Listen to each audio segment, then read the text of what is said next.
thank you for that kind introduction. It's always interesting to hear that. When my children hear it, they say, "Who's that person?" That's just my dad. And that's my most, I think, important position that I hold. I'm actually very happy to be here this afternoon and to be a part of this project. But I want to talk a little bit about museums, a little bit about the center, and a little bit about voices that aren't always heard and always paid attention to when we do our historical research. As was pointed out by Dr. Anderson, I spent a lot of times working at museums.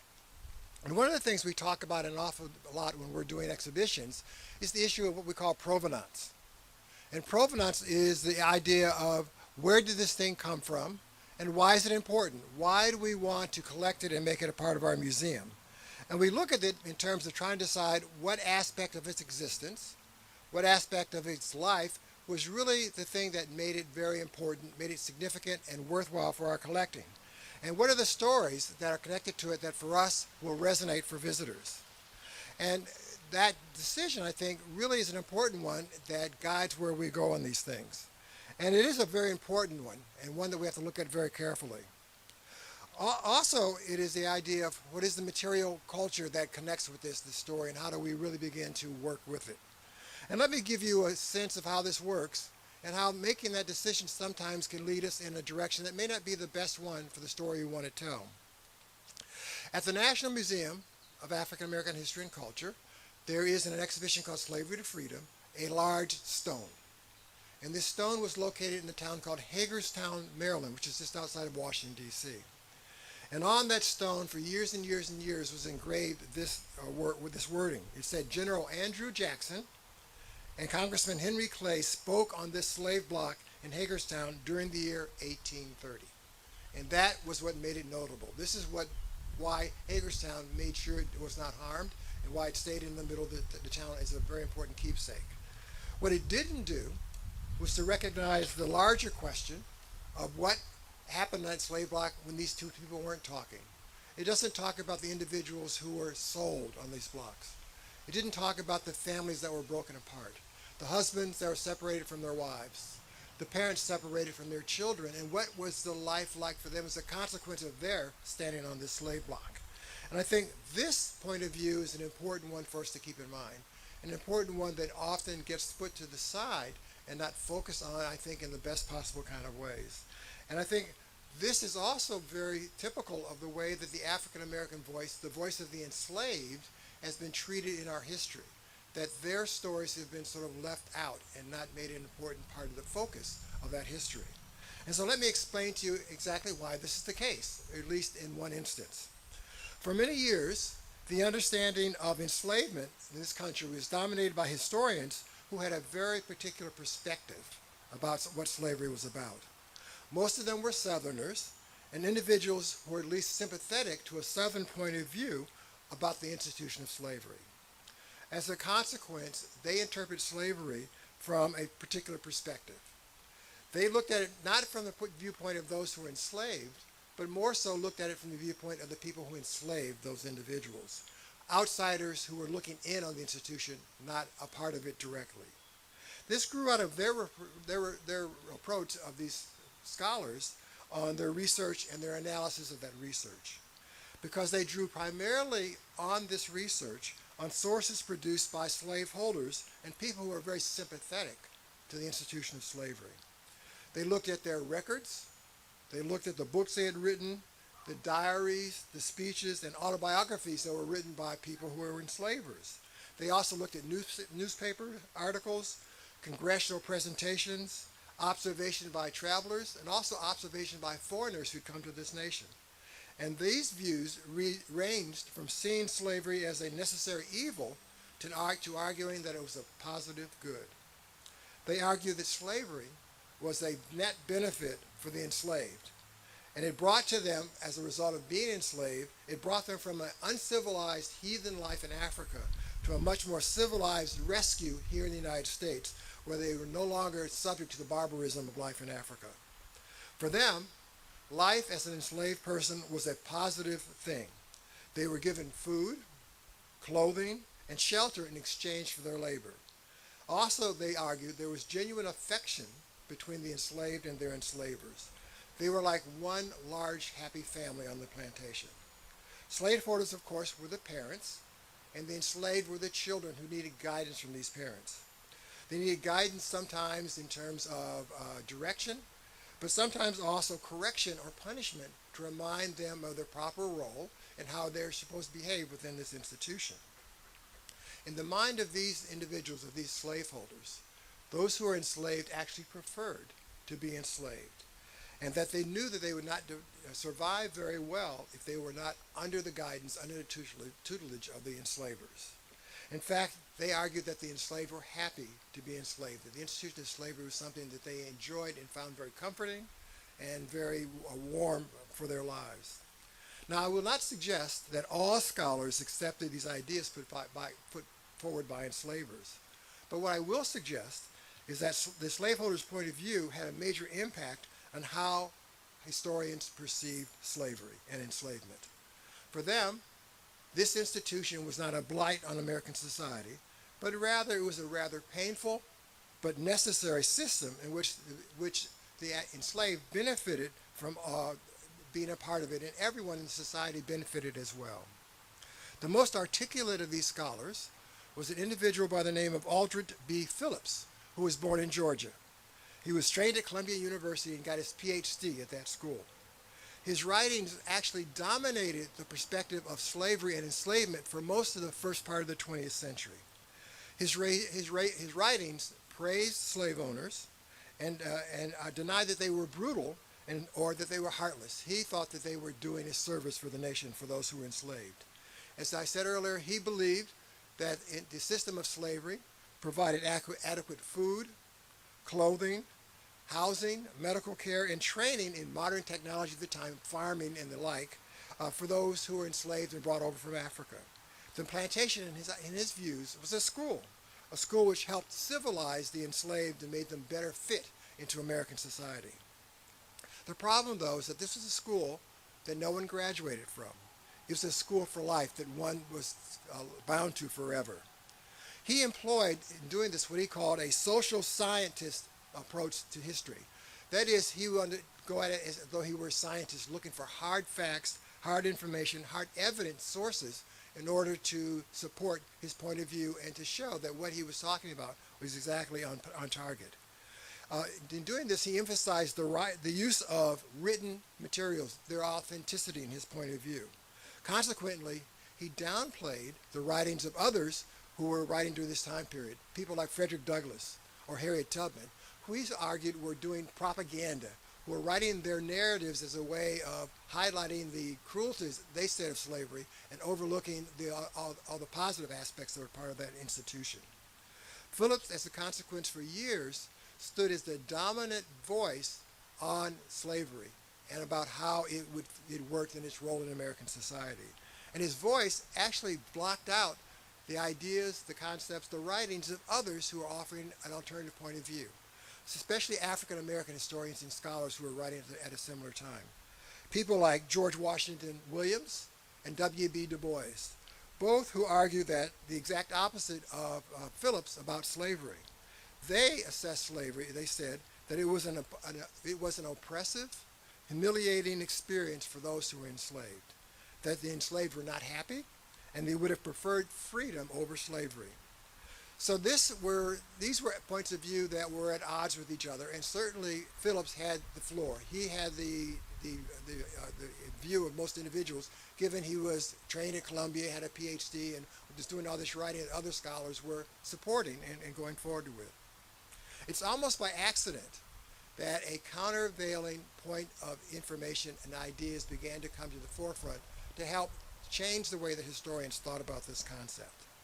It's the consequence, actually, of a very difficult time in the history of the country, the Great Depression of the 1930s. When Franklin Delano Roosevelt came to office during this time period, he decided to create a number of programs that were set up to employ those who had not been able to find work, to help the economy get a boost and to move forward. One of the programs he put into place was called the Works Progress Administration. It had many parts to it, but one part was to find employment for those who may not have been able to get it as easily. I like to say that it was easier to find people who had real skills, people who were carpenters, people who were builders, who were plumbers. Much harder to find work for people like me who are scholars or English writers and things like that. How do you find employment for them? Because they don't have the kind of skill you can apply in a real direct kind of way. So what was created for those group was called the Federal Writers Project. And basically it provided work for historians, teachers, writers, and other white-collar workers to give them something to do. Their initial task for part of this group was to create a publication called the American Guide Series. And part of its task was to identify and to interview and capture the life histories of older residents of the area. The results was the creation of the largest first-person narrative project in the history of this country, where they were actually going around the country talking to the elders. If I'd been around, I'd been one of the people they would have talked to, maybe some of you as well.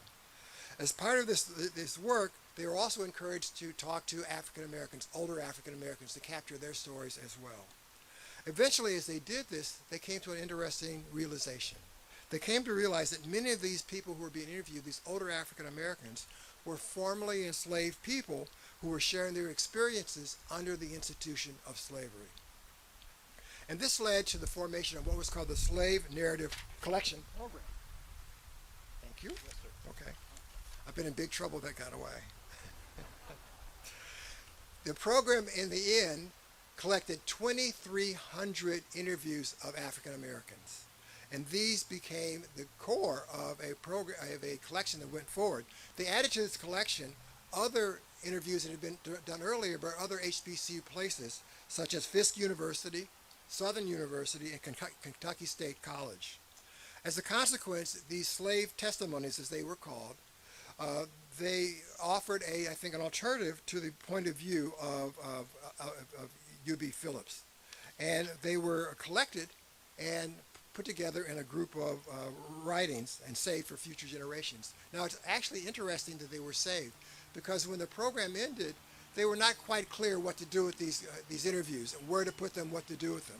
And essentially what they finally decided to do was to bring them all together in one place, put them together in a volume that was called A Folk History of Slavery in the United States. And these volumes, there were several volumes of them, were pulled together and then deposited in the reading room of the Library of Congress. The challenge, though, was that in this reading room, it was not easy to get access to them. So essentially, for the next decade or so, they sort of languished their way in this room, sort of there, but not really paid much attention to by historians. And one of the reasons that historians still did not pay a lot of attention to them, again, was because of this scientific approach to history, as they described it. And that is because they were very skeptical about the ideas of using oral histories, and especially oral histories from people who are not considered the upper classes of society. People under this definition, from this group, were from the lower rungs of society as they defined it, and were not from the educated classes whose writings and words were really worthy of consideration. And instead, they saw these slave testimonies as interesting and sort of a nice sort of aside, but according to people like those who followed Phillips, they really did not offer a useful view of enslavement. And so they ignored them pretty much for a long time. They felt it did not give an accurate picture of what slavery was really like. They said they were tainted by passage of time, by the fading memories of individuals who were interviewed, and by their limited education. Keep in mind, these people who were interviewed by the 1930s were in their 70s and 80s, which means they were children largely during the time of enslavement. And a lot of time had passed by. So Phillips and others argued that because of that, they really didn't have a good sense of what was going on. Were sort of making things up as they offered. But I think this view on oral history began to shift and change over time. And it changed for a couple of key reasons. The first was because a oral history program was established at Columbia University, where UB Phillips was from, and they began interviewing all kinds of people. And what they found was that these interviews were very useful insights into understanding the society in which these people lived. So this sort of elevated because you had established, well-respected historians conducting these interviews and using them. The other half of it was the fact that social history came into existence. Social history was really interested in what we call history from the bottom up. How do you learn about what is happening by those people who are actually on the ground going through these experiences? They were saying that as historians and as scholars, as researchers, we needed to look beyond just the wealthy, the politicians, the military leaders, the people who make all the headlines. We really need to look at also what's are their thoughts and experiences of workers, of women, of the enslaved, and other overlooked groups in the society, of Native Americans and others. What are they experiencing? What are they feeling? And how do we include their perspective into our understanding of what history is all about? And I think as a consequence, it also spurred a new interest in looking for different sources of research you could use to learn about different aspects of American history, in particular, in our instance, about the whole institution of enslavement. And this shift, I think, in interest allowed them to go back to look once again at the slave narratives. As they began to dig through these testimonies, they got a new perspective on what enslavement was all about. It was a view not from those who were the enslavers on the outside looking in, but instead a view of what it was like to be enslaved and how these individuals experienced this predicament and how their lives were changed or impacted by what went on about them. What it did, I think, was offer a new reality to our understanding of enslavement. And it began to give us a sense of things that had been left out or ignored by previous scholars. And what we begin to see is how this institution worked in different kinds of ways and how things that were perceived, on one hand, by slaveholders and by historians reading their writings, how that was different from what those who were enslaved were experiencing themselves. And we began to see that it was not necessarily the benign institution that Phillips and others had described, but instead it was a place where there was hardship, where there was struggle, but also where there were strong community ties that were developed at the same time, that people had a rich life that they had to carve out of this very difficult circumstances. And I think this understanding, this perspective transformed the way in which historians began to assess the institution and the impact of the institution of slavery. And I think a good example is that in these early historical writings that they began to look at some of the things that slaveholders had written and compare them to what the enslaved were saying in the slave narratives. And you begin to see there's a contrast between what's in the written word and what is in the lived word. For example, there was a slaveholder by the name of Joseph Acklin in Louisiana who in 1861 printed his rules for how to treat the enslaved. And these were rules that were turned to often by scholars and historians to show this is how the system worked. His rules, one of them said, punishment must never be cruel or abusive, for it is absolutely mean and unmanly to whip a Negro from mere passion and malice. And any man who can do so is utterly unfit to have control of Negroes. And historians would turn to this and say, see, the slave owners really were concerned about the well-being and the safety of these individuals. But if you go to the slave narratives and begin to see what they say, you begin to get a different perspective. Their sense is that it's not quite that benign. And you can hear it by just listening to their own words. For example, there's a man by the name of Charles Barber from North Carolina who was not so sure that punishment was kept away from them in the ways that was described by Acklin. In his interview, he said, I can remember when I was small that the slaves were whipped for disobeying. And I can think of several that I got when I was doing housework at the time. And one of them was the time when the silver knives got misplaced. They accused me of misplacing it on purpose, so I got the worst beating that I'd ever had. I was beat until my hide was busted from here to there. So that's not quite the same as you got from Acklin. Or if you look at Louisa Gauss, who's also from North Carolina, she had a similar experience. She said, I tell you it was rough in them days. They would beat you about to death. My grandfather and my grandmother, they died with scars on their back from what the white folks put there. Both Barber and I think and the other individuals were not alone in this assessment, this description of life under enslavement. So it begins to give us a counter view from the ground up of what that experience was like. Clearly there's some discrepancy between the Phillips point of view and the point of view of those who were actually enslaved. But I think it's also important to understand that there were other aspects of enslaved life that got a new interpretation as a consequence of these slave narratives. For example, you would hear from the scholars and slave owners how they talk about hearing enslaved people singing was an illustration of their happiness under the institution, that they were glad to be doing this kind of thing. And often you would talk about how they'd go by the fields and hear enslaved people singing as they worked. Well, one interpretation is that they were singing because they were happy and enjoying the work, but another one might be that they were doing this for a different reason. One might have been it was just a way to get through very difficult labor, to make the work less painful and to make it go faster. But another one, which I found interesting, was a testimony given by a man from Texas by the name of Yacht Stringfield. And his testimony went this way. One old man, Jim, an enslaved man, had a big booming voice, and he always was singing just any kind of song out of his head. And he had one that he would wail kind of as the overseer was coming. And he would wail out loud and clear and say, "Look along, black man, look along, there's trouble coming." If the black boys or women were lining the cornrows, they'd get up quick and be mighty busy right away because they knew they were coming, and because they were worried about the whip that this overseer had. And he said if a boy was napping under a tree, he'd scramble himself together and just as fast as he could, and he'd be the busiest person in the bunch as the overseer came near them. So this song that they were hearing singing was not necessarily one of happiness. It was also one of warning, one of helping those individuals work together and protect themselves in this situation. One other area that you can see there's differences in the perception is in the area of religious guidance. Enslavers often saw religion as a way to increase their control over the enslaved. Their ministers taught lessons which emphasized obedience and accepting the orders of your slave master, that is, slaves should obey their masters. And they argued that the Bible condoned slavery, and according to them, if the slave embraced this idea, they would get their rewards in the next life for being good slaves. But the enslaved, again, saw this differently in terms of how they thought about the Bible.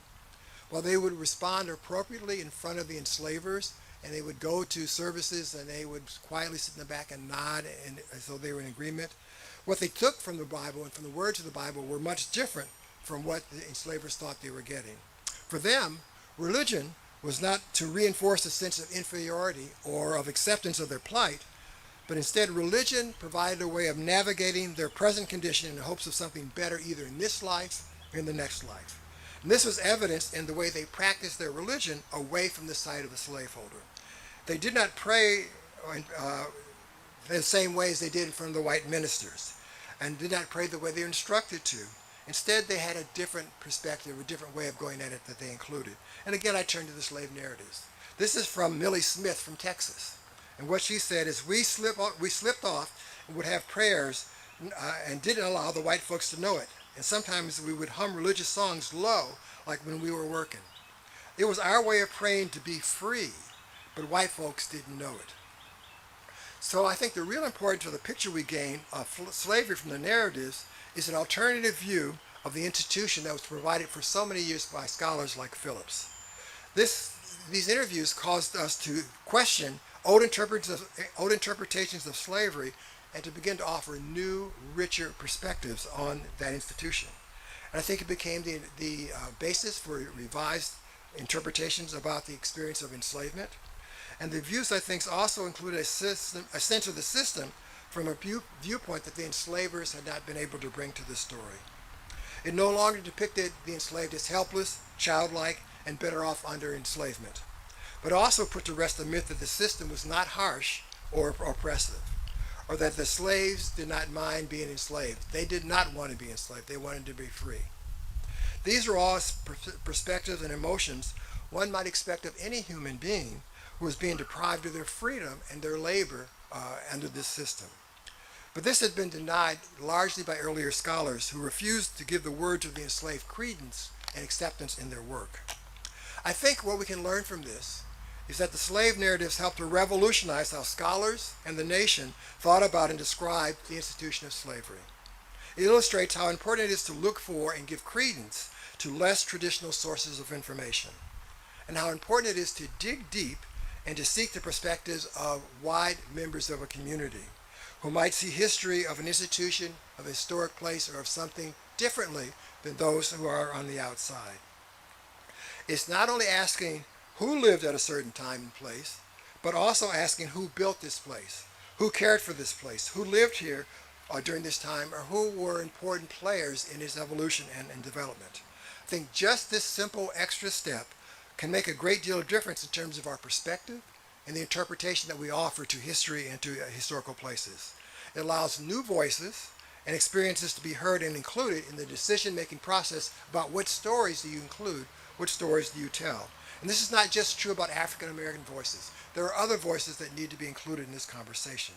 There are other North Carolinians whose story needs sharing, I think, during this, what I call the enslavement and post-enslavement period. Stories like that of William B. Brown. William was born in Lincoln County, North Carolina in 1840. He was a 21-year-old farmer when the war started, and he enlisted in the Confederate Army. But during the war, he was captured twice and finally decided to join the Union Army in 1864.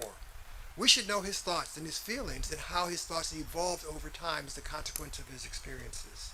Or there's the saga of Jacob Bryant, who was a Lumbee Indian from that nation who fought with the Confederate Army. He was not a slaveholder, but he decided that he was going to fight for the Confederacy. Again, a complicated point of view that we need to include in our thoughts about this period of time. Or the life of Emmeline Jamison McRae.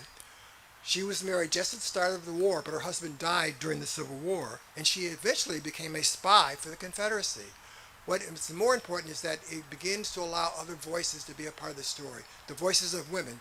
I was talking with someone the other day who said at the time of the Civil War, 50% of the population was female. So we need to know what's going on, what they're thinking, what their experiences are during this time period. Or the other group we want to think about were the experiences of after the Civil War of North Carolinians who remained loyal to the Union. How were they treated? What were they thinking? What happened with their lives as a consequence of this great activity? I think the stories and experiences of people like these help to provide a richer picture of the meaning of this period in North Carolina's history and how it impacts the present. These things are connected together. And this is the good thing in my point of view, because at least for me, and I believe for the History Center, learning these stories makes us all wiser and more empathetic to the lessons that the history can offer to us. And even more importantly, how the knowledge that they offer can help make us more empathetic towards one another as we go through life and as we think about history. And for me, and I think for the center, that is one of the main goals that we want to accomplish. We want to make us more empathetic and sympathetic to the other stories that exist, and understanding that there are lots of piece parts to understanding the history of this period and the history of the people who are part of this period and were affected so greatly by both the Civil War and Reconstruction. I'm looking forward to the creation of the center and all the hard work of the members of the board, and I'm sure that when it's done, you all are going to be very proud of this institution as part of Fayetteville's landscape. Thank you so much.